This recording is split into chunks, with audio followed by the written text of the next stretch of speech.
গঙ্গারামপুরের একটি বেসরকারি ইংরেজি মাধ্যমের স্কুলের পক্ষ থেকে গঙ্গারামপুর সুপার স্পেশালিটি হাসপাতাল কর্তৃপক্ষকে হুইল চেয়ার দান করা হলো শুক্রবার।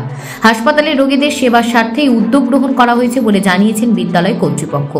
গঙ্গারামপুর হাসপাতালের জরুরি বিভাগের সামনে একটি সংক্ষিপ্ত অনুষ্ঠানের মাধ্যমে হুইল চেয়ার প্রদান করা হয়।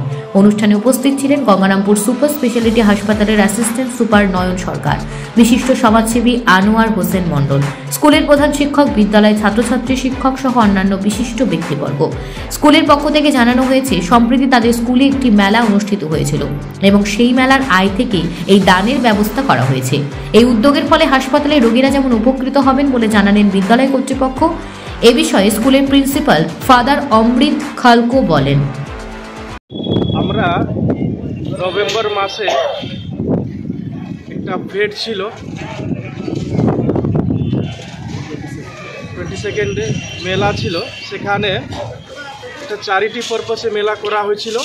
আর যা কিছু আমাদের যে প্রফিট হলো সেখান থেকে আমরা গরিব লোকদের জন্য অনেক কিছু দেওয়ার একটা পরিকল্পনা করলাম। আর আজকে যে 2টা হুইল চেয়ার আমরা হাসপাতালে দিলাম, এটা বাচ্চাদের আইডিয়া।